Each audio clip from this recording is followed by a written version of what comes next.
Okay, now I want to give you a little feel for the power of this river. This wave is very big, and it will stop the paddlers if they're not careful at this spot. So what they're trying to do is move through this place quickly so they can get to gate 18 and have a smooth line towards 19 and the finish. So I'll pull out of that move, try to get my boat turning, and try to stay on line.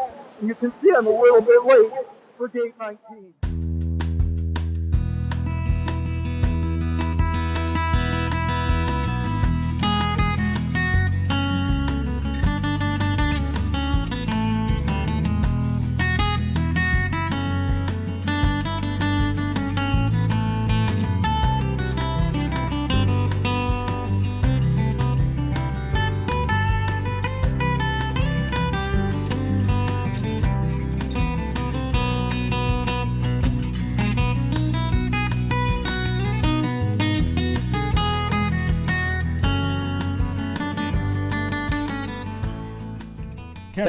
Thanks for being here. Oh gosh, I love coming to your house. I love coming to Durango, Colorado.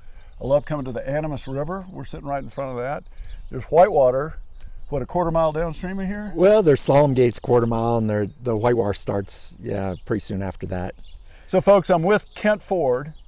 We're doing this interview on behalf of Southern Appalachian Paddle Sports Museum.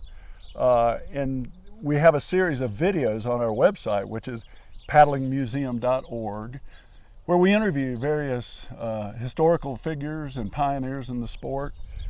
And Ken Ford, your life in this sport certainly qualifies you as a person who had great impact and you know, especially in your formative years and continuing on now as you and I age together and try to stay connected to the sport. But your legacy in the sport I see as sort of being important on 4 different points, and especially as it relates to the Southern Appalachians. One is in the sport of slalom racing, which I want to hear about that here in a couple minutes, starting with your roots as a young person, a teenager in the DC area, and how you spent a good part of your career in the South racing there. Events management roles that you played, especially as an announcer in 5 different Olympic Games. 5 Olympics. Yeah, public address announcer on site in 5 different Olympic Games, and helping organize the presentation of those Olympics and other World Championships events and so on. Instruction, whitewater instruction, skills development, and your impacts there, both as an instructor, but also as a media producer. You have a number of videos out that have helped hundreds and thousands of people learn how to be better paddlers. And finally, especially here in recent years, you've taken on the role of documentarian and historian of the sport, and we'll talk about the ways you have done that. So you moved away from the Southern Appalachians, gosh, almost 30 years ago now? A long time, yeah, early 90s. Early 90s, and here we are in 2021. So folks in the South aren't as familiar with you as some of us old folks are, because we paddled with you and raced with you and so on. But much of this legacy evolved in the Southern Appalachians, and so we want to tie that together. But let's get started by talking about your experiences in paddling and how you got into recreational paddling and then slalom. Just talk about where you were, who you were with, what that was like, why you were inspired. Yeah, well, really through all my exposure to paddle sports, I've been kind of really lucky to be in the right place at the right time. And getting started in paddling was no different. You know, I grew up in Washington, D.C., and and when I was like 16, 17 years old, right down the road was this summer camp run by Tom McEwen, and the McEwens were, and still are, just huge icons. Tom's brother Jamie was an Olympian in 1972. That's right. The family continues to own that camp, I believe, right? Yeah, they own 2 camps now, okay. But yeah, amazing impact on the sport that they've had. And then in Washington, D.C., a lot of things were sort of coming together at the time. There was a big science community, and that actually was important. My dad was a scientist, so the science people kind of saw the river as something to be figured out, and it became the hobby. In early years, many of the people involved in the sport were in the sciences. You know, in the South, Oak Ridge, Tennessee, the home of the National Laboratories, that was a hotbed of paddling. Yeah, all those engineers just loved Yeah. the physics of moving water and the physics of putting a boat through. Yeah, it. it's a quirky thing. And so DC, they have, you know, in the early 70s, I get my driver's license. That's my ticket to freedom, so to speak. The Potomac River's 15 minutes away with great whitewater. And coming together right then was the influence of Jamie McEwen's medal at the 72 Olympics. You know, of course, that gave the whole community a big shot in the arm. The movie Deliverance came out in 1973, and that gave whitewater this big shot in the arm. And then through the 70s, you had this transition from fiberglass super breakable boats to Kevlar to plastic boats that rotomolded plastic boats. And you know that, you know, during the 70s, people are like, never gonna paddle that, but then it took over, of course. So you know, growing up in DC, you got to see all those things happening, and the leaders of the sport there, you know, tackled some real methodical instruction, and you know, took people out on the rivers. They did a lot of environmental advocacy. You know, this guy Bob Harrigan, he would take Stuart Udall out canoeing on the weekends. And Stuart Udall was John F. Kennedy's Department of Interior Secretary. Yeah, that's right. That's right. So, you know, and responsible for things later like, you know, Wilderness Act and national parks like the C&O Canal National Park, and you know, just a lot of advocacy for rivers and there was some organization that was in place thanks to the Canoe Cruisers Association, which is maybe the U.S.'s most venerable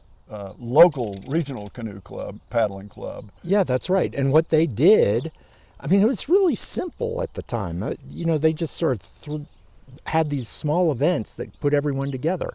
You know, the swimming pool sessions on Sunday mornings where everyone would go and learn to roll. And you know, so I'm doing that when I'm like 16, 17, 18 years old. And then following that, you'd go out on the C&O Canal and break the ice and hang a few slalom gates. And that was skill building. And then they did these sort of methodical classes with these old guys, younger than we are now, right? Doing sort of chalkboard lessons on how the river worked and whatnot. And my learning was much more experiential. Yeah. We call it the crash and burn method, but yeah, it was an amazing venue to pick up the sport. And right? you had told me that your family was into paddling as a recreational weekend type pursuit, but then slalom was much more a part of the mainstream of whitewater recreation at the time, and somehow you latched onto slalom, and maybe that had pretty much in the 70s, everyone who paddled would go to slalom races. For one, that's where you saw the other paddlers. You know, there's no internet, there's no other way to contact paddlers. There's no stores, so the way you contacted other people in this cool new thing was going to events. And also, remember, early 70s, the boats are super fragile. And so, you know, if you didn't have the skills, you were breaking your boat all the time. So slalom gates were a good training mechanism to, you know, sort of protect your investment in the boat. So you know, this series of events on spring weekends gradually grew.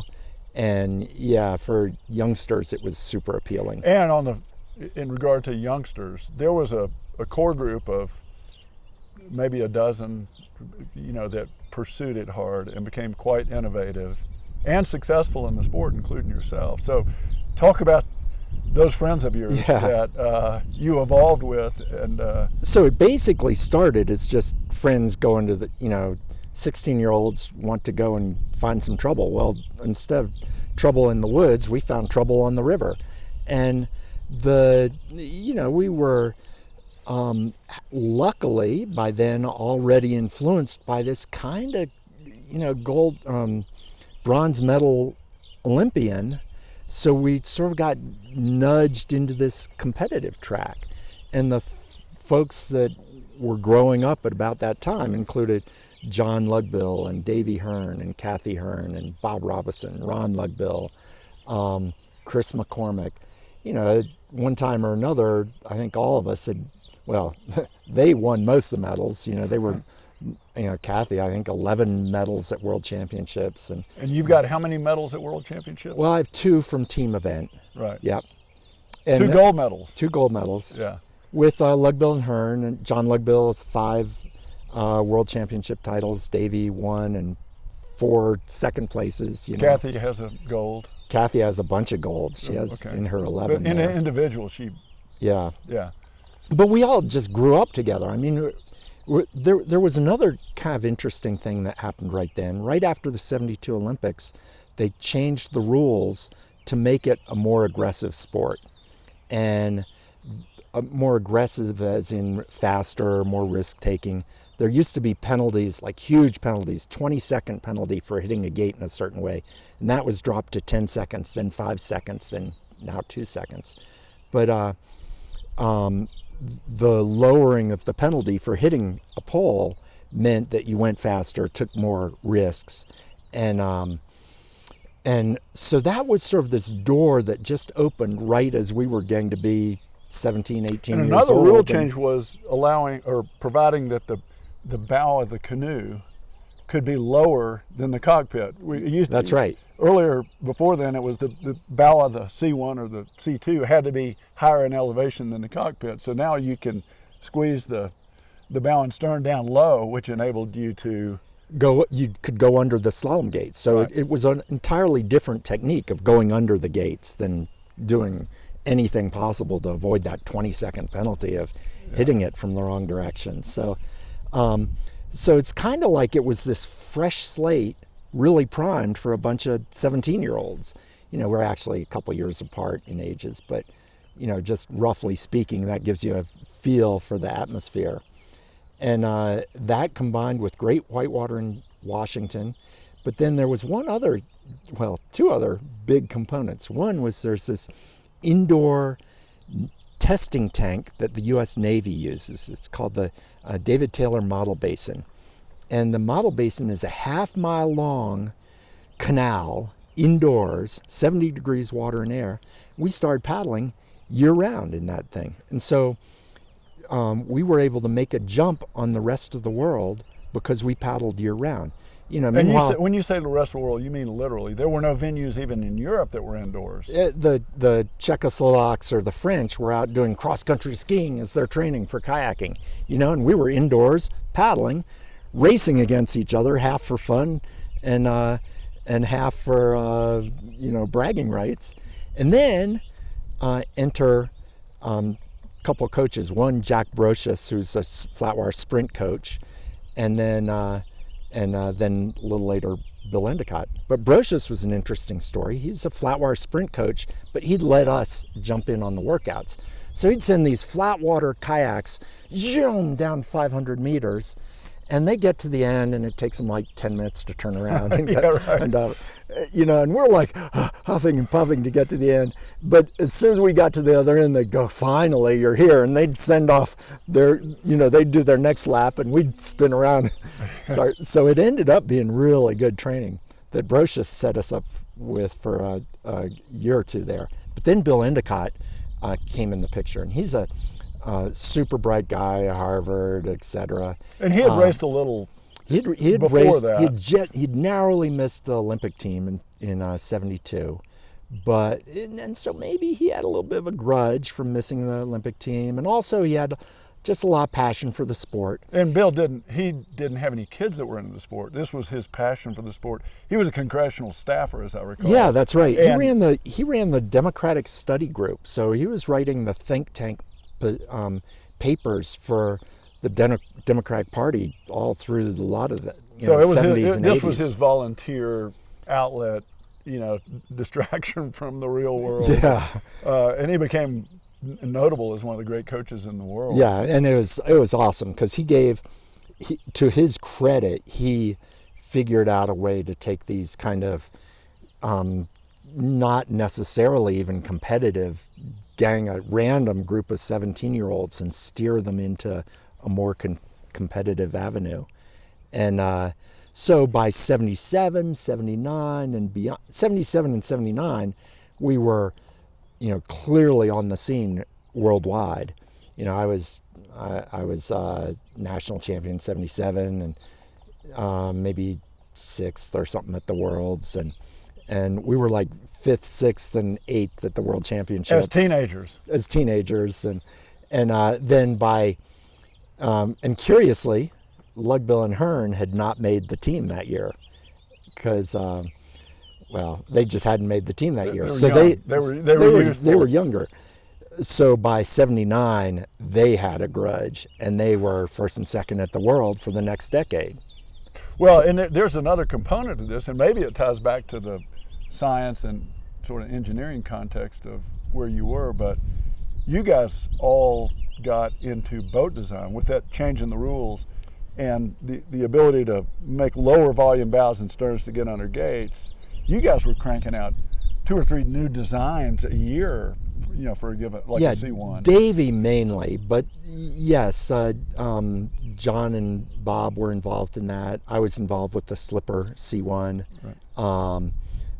And there was a boat design component to it. And it was a competitive advantage for several years because that's right. Because the U.S. was 2 steps ahead of Europe in boat design in those days. And thanks to Johnny Evans of California, the close cockpit C2 was born, moving the cockpits from the ends of the boat to the middle. Right. So and offset a little bit so that your right-hand paddler was closer to his side, but the weight balance. Yeah, and that sort of blew open the door for C2 paddling, and so all of a sudden Washington D.C. is like the hub of the sport for C2. And Mike and Steve Jarvis were world champions at one point, or medalists at least. Medalists, right? And they were the first C2 team to really execute well in the closed cockpit configuration. At least in the U.S. I wouldn't. Maybe Lugbill I don't know. Yeah. Maybe Lugbill and Hearn did well. Yeah. Davey Hearn and Ron Lugbill raced C2, and John Lugbill and Bob Robinson raced C2. It was another very competitive thing, kind of like bragging rights. We weren't bragging to anyone. It was just like that who won the workout that day. It was cool. But anyway, that really set us up well all the way through the 80s to be sort of on the cutting edge of the sport. So river runners, recreational river runners by the late 70s and 1980 were getting a little distance from slalom because we had plastic boats and there were just a lot more people interested in paddling. But slalom technique was still the foundation of river running technique, I would say. And that's right. So you watch, like, by 1979, the World Championships were up in Jonquière, Quebec, but the races that were in the Southeast, all the paddlers came to them. Still by late 70s, everyone had at least would go watch a race now and then. I was always at those races. Yeah, but then, like you're saying, things turned a corner. The boats were more bomb-proof, and the techniques stayed with recreational paddlers, but the racing became less important. Ken, in the Southern Appalachians, there were a number of important slalom races, many of which were on the Nantahala River. But by 1980, they were on the Ocoee River, and there was the Locust Fork in Alabama and the Tellico in Tennessee.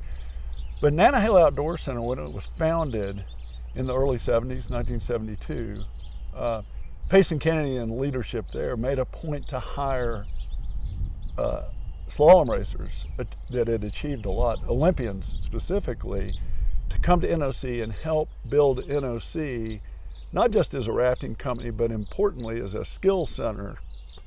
And that sort of embedded slalom skills in the core of paddling instruction, I think. And you came to NOC, you were recruited to come to NOC, just like Payson had recruited Angus Morrison and John Burton and Carrie Ashton, Louise Holcomb, and others at the founding. You came along in which year?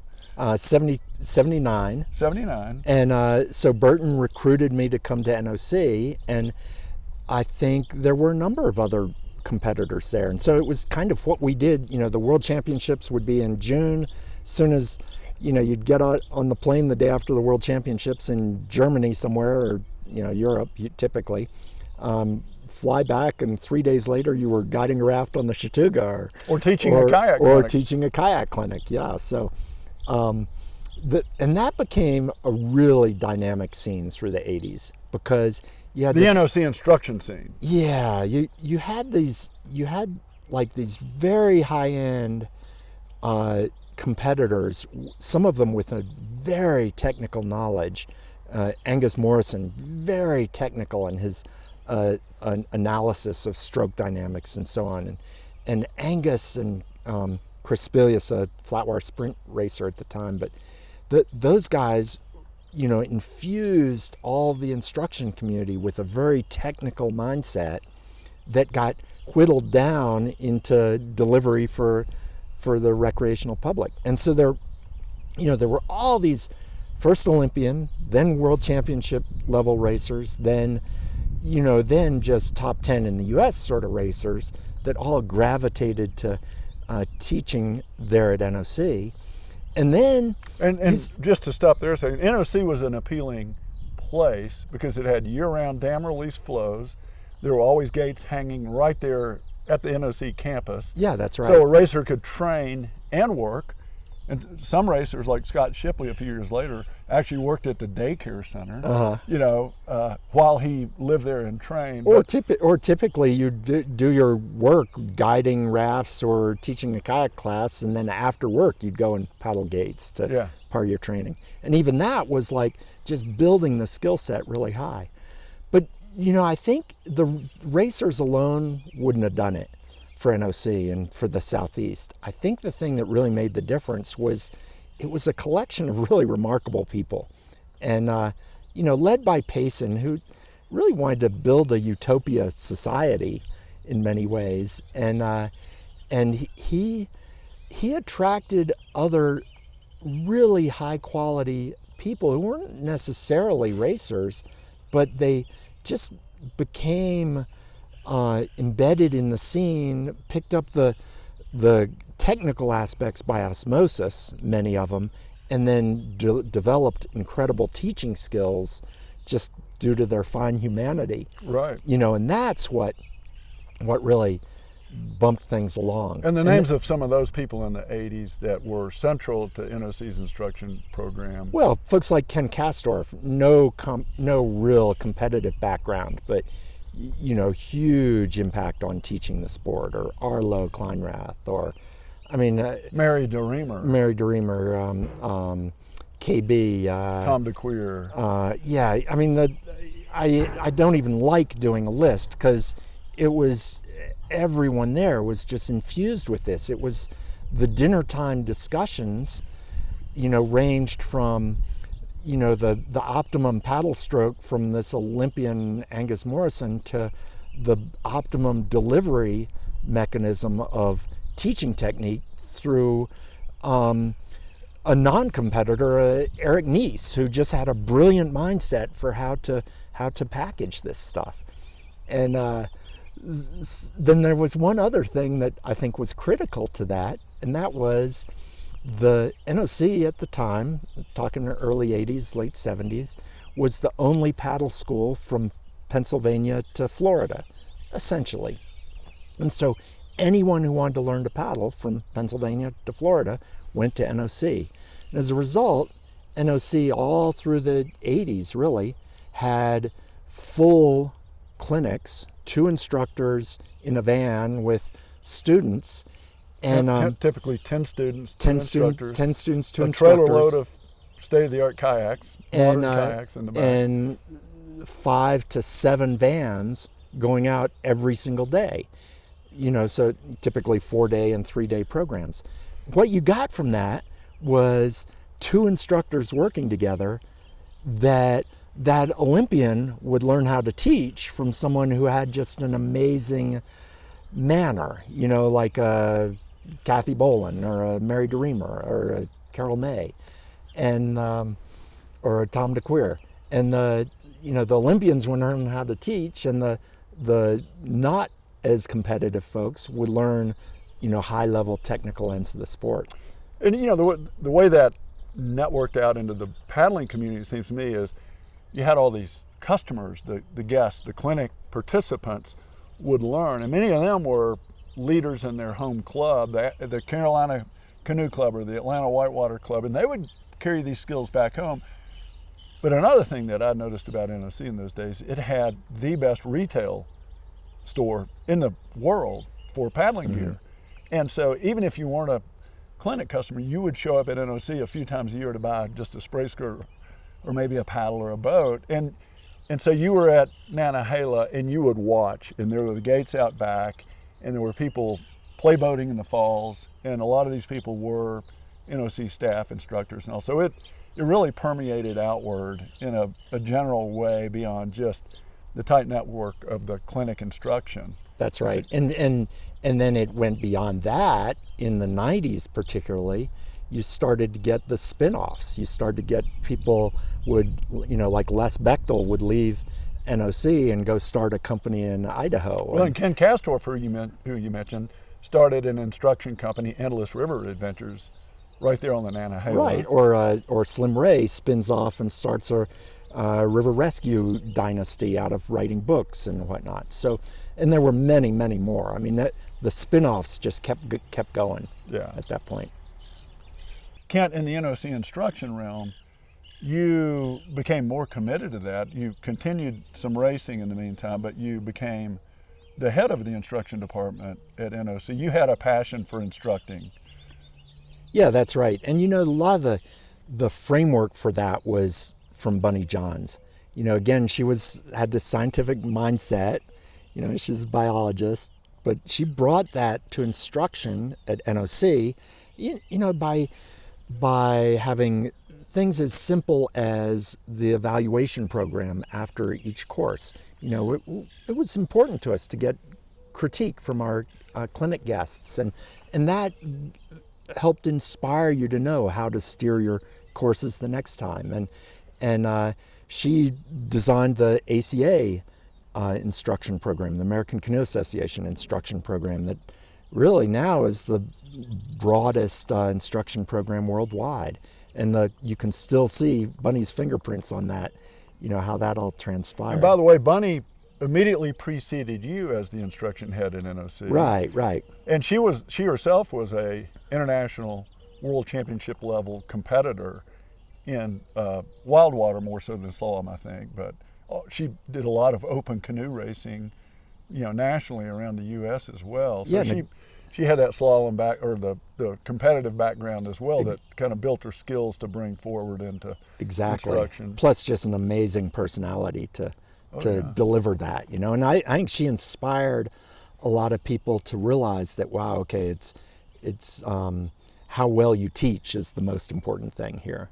And Bunny, by the way, Bunny's interview with Bunny Johns is on the paddlingmuseum.org website, nice. Along with other people we've mentioned, Payson Kennedy and others, Les Bechtel, we mentioned. So there's a common thread. There's a thread there. So to the video thing, you mentioned just a moment ago how NOC was sort of spinning this off to paddling clubs in the area and that sort of thing. People who came to a clinic would then go home to their local club and they'd start teaching the way they'd been taught at NOC. And the same thing sort of stepped off into video, because early on the Red Cross had funded these projects that Russ Nichols produced. They're fabulous films. Uncalculated risk. Margin for Error, and Whitewater Primer. All of those were filmed at NOC using NOC sort of staff, and so there was a big heritage there. But then early 80s, the instruction program tackled doing some instructional films, and those went well. Those were really good, and I didn't really have much part in those at all. But folks like Mark Sandell and Kastorf and Dave Moshe had big roles. And was Grace Under Pressure one of those pieces? No, that was sort of a spin-off as well. So Grace Under Pressure spun off at about the same time I stepped off. Which is a how to roll video. Yeah, how to roll in whitewater, combat that's right. rolling. That's right. And so at about that time, I was sort of nearing the end of my helm as head of instruction at NOC.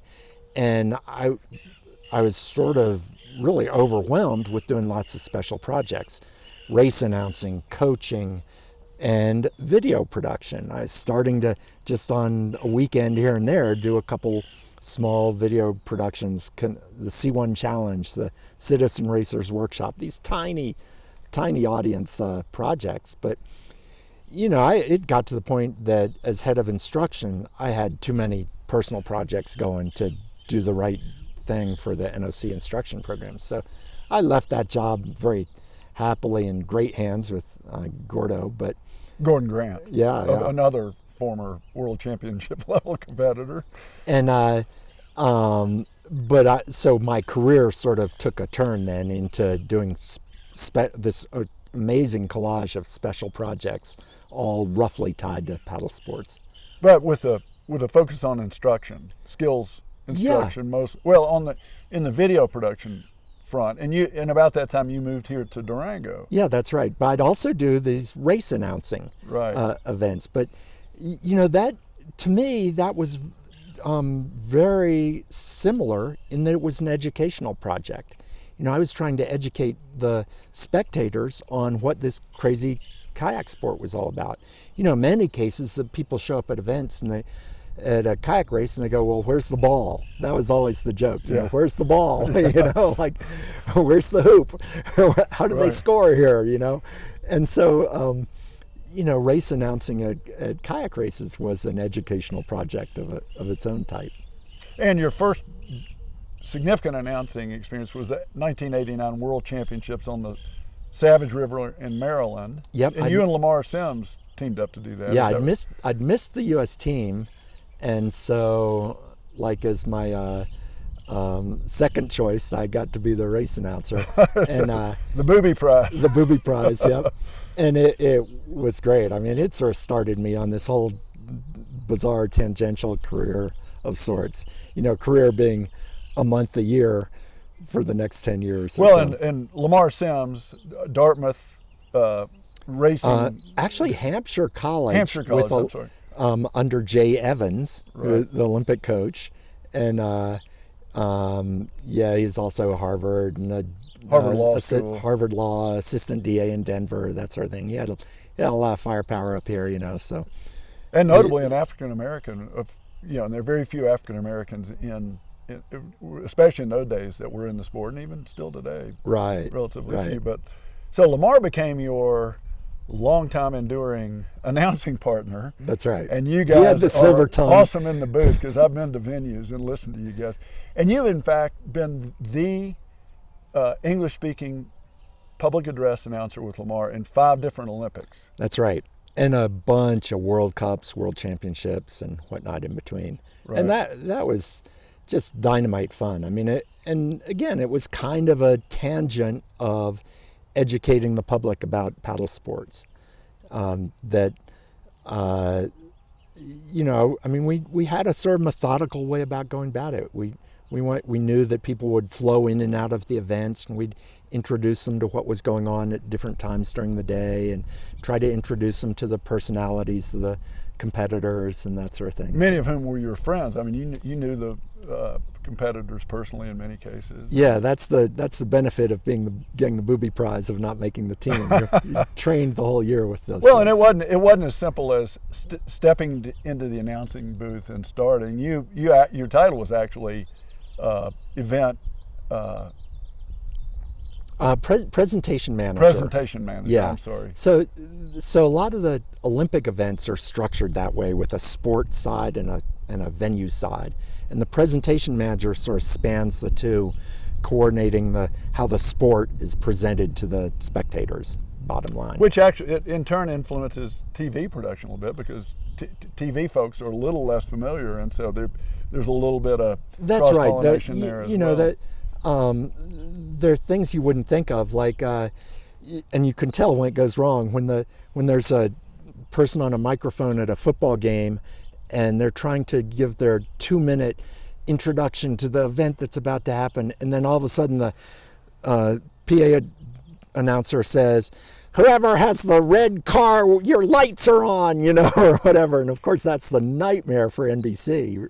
So those things do need to work in concert through a rundown, and there's a quiet time that's dedicated to the broadcast, so that they can be sure that there are no stupid announcements about pick up your trash right when they're introducing the Super Bowl, whatever. But yeah, that was great fun to be involved in. And of course, working 5 Olympics, each of those 5 had a dramatically different flavor, from Barcelona to Atlanta, which had a very, sort of Western structure to it, to Sydney, Beijing. the similar, but then Beijing is like totally randomly different, Well, what a great skills challenge for you to learn up about how this stuff is supposed to happen and get really good at it. They wouldn't have invited you back for the next Olympics had you not done really well. And again, I was there for the 1996 Olympics held on the Ocoee, in the Southern Appalachians, when you announced, and it was so great to see the circle. Yeah, and to this day, that's the biggest crowd that's ever seen a whitewater event in the U.S. I mean, those were huge crowds, sold out. And the Southeast and Ducktown and the Ocoee just went all out to, put the red carpet out for the community to come and see whitewater paddling. And let's back up a little bit. You were in the flow of the effort to land the games, the slalom events. Bring those to Ocoee and into the. No, I was a bystander to that. I didn't have any role in making that happen, for sure. I was very interested bystander, but my role to the '96 Olympics really was as presentation manager, and doing a couple months of front work to put the event on for the public there. Well, interestingly, we talked about the way slalom racing was intertwined with recreational paddling, especially through the 70s. But by 1996, slalom, for a 25-year-old recreational paddler, slalom was not in their. It's like learning Greek is a different sport. There'd been a split, and part of that is that with the '92 Olympics in Barcelona, for the first time, slalom had been welcomed into the Olympics, I guess technically as a demonstration sport still at the time, but it became more or less permanent after, and remains part of the games now every 4 years, or 5 years in this case, up in Tokyo. But if they happen. Well, I saw in the paper this morning they're going to have it, so fingers crossed. But the effort by the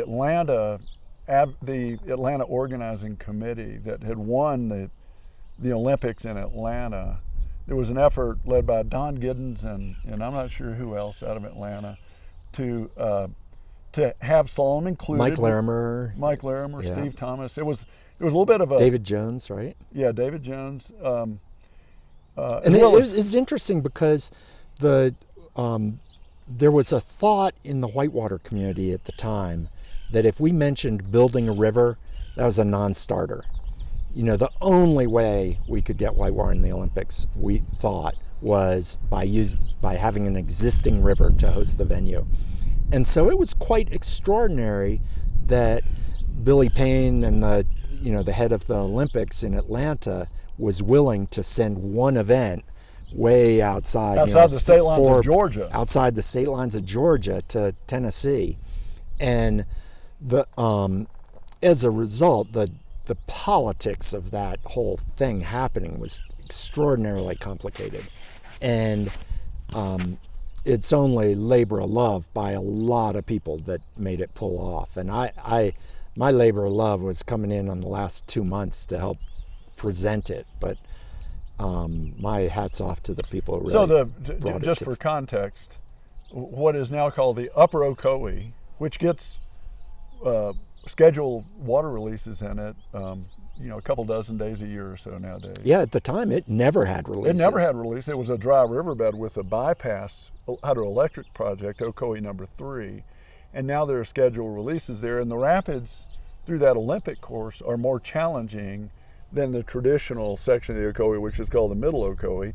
And back before the Olympic course, there were slalom races every year down on the Middle Ocoee, really at the put-in rapids. Yep. And rafting companies accommodated, but they're ultimately outfitting became busy enough that it was increasingly difficult to have slalom. So slalom kind of faded from Middle Ocoee stuff. But that upper Ocoee Olympic course is a result of that effort. And yep. And that was an extraordinary event, just amazing.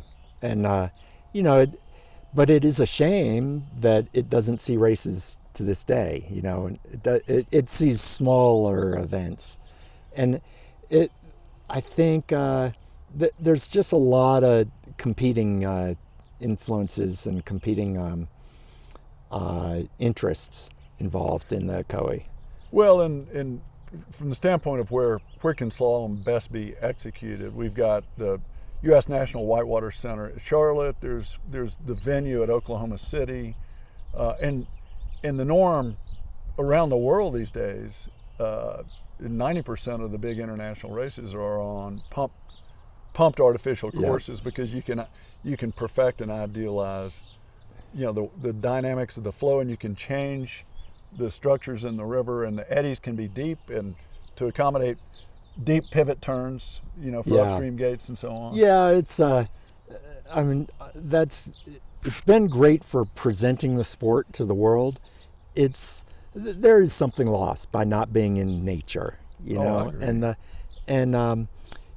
particularly old timers, and I sort of spanned both eras, but old timers particularly miss the heart and soul that you get on a natural river, and the feel that you get from those events. So do you think the Ocoee Olympic course would be suitable current day for a world championships in terms of the? Oh yeah.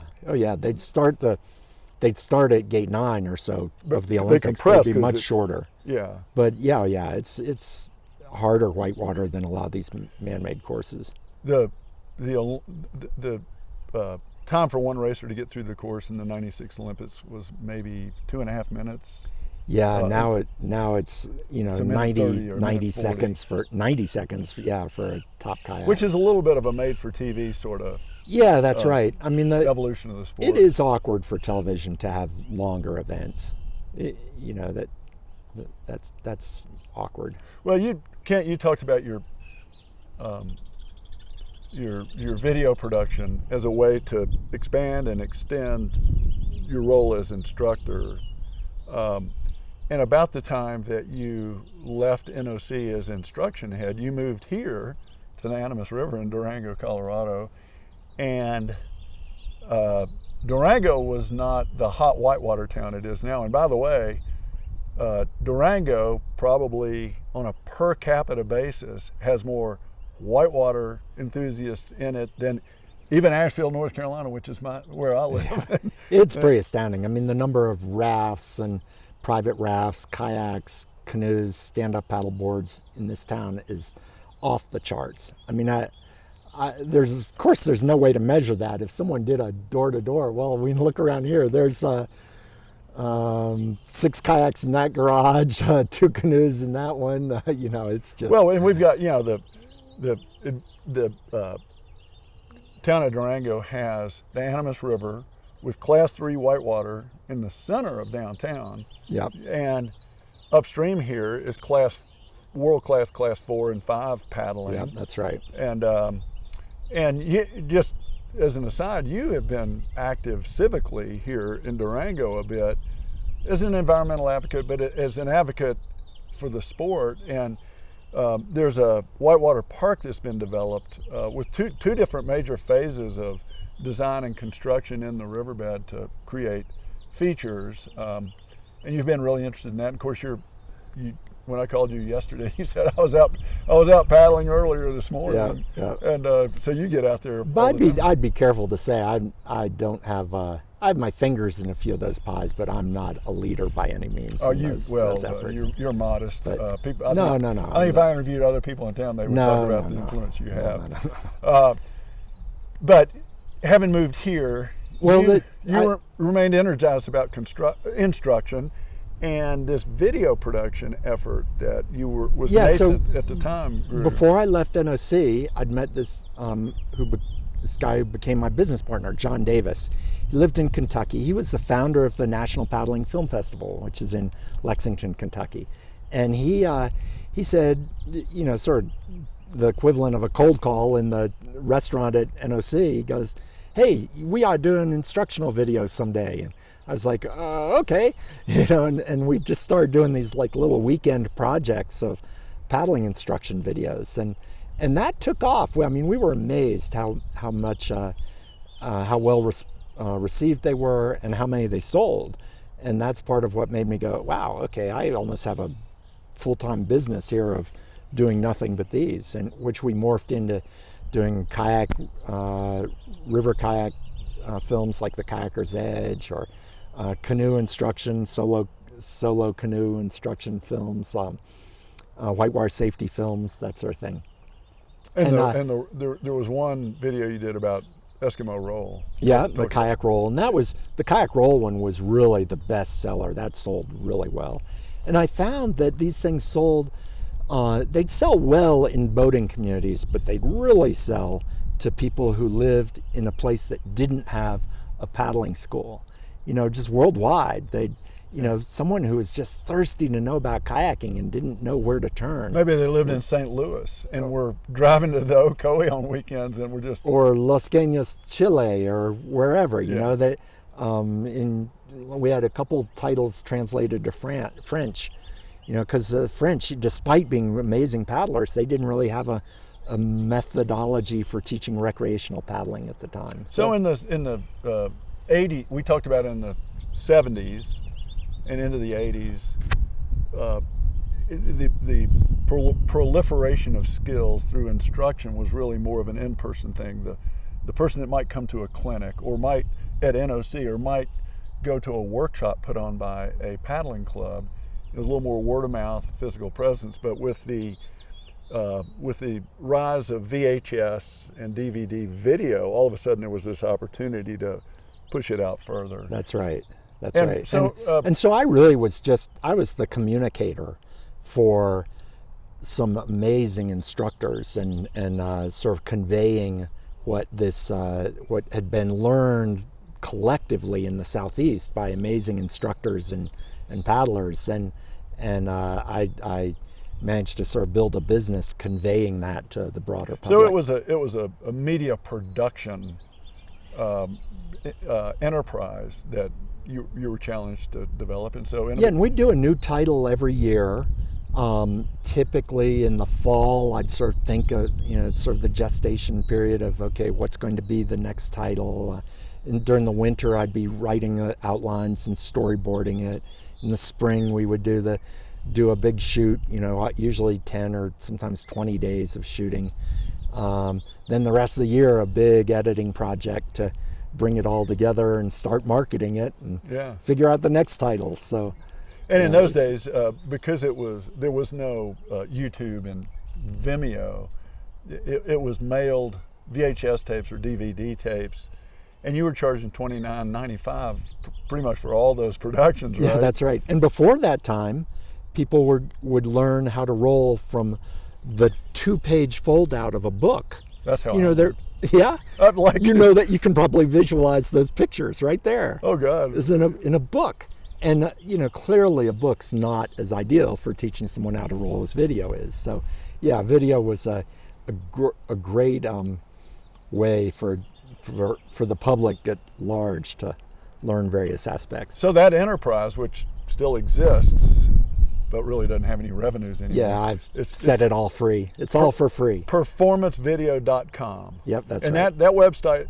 is alive and maintained, and all those video productions that we've talked about and more reside on there. And you can still order a DVD, I suppose, but there are links right there to video download and streaming for all those. Yeah, you can live stream and there's no fee. So my guess is that if you want to learn how to roll a kayak or to be safe on the river or to have skills surfing a wave, performancevideo.com is still a great place to go. There's plenty out there. You can go to YouTube and, Eskimo roll, and you'll find 20.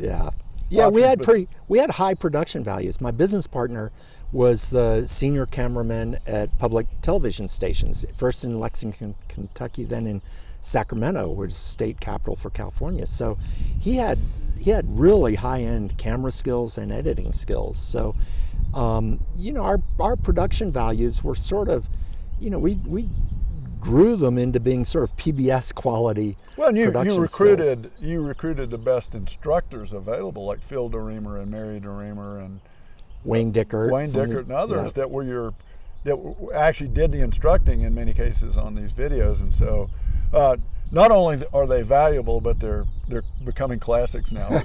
But they're still super important and available, and I know you'll continue to maintain that.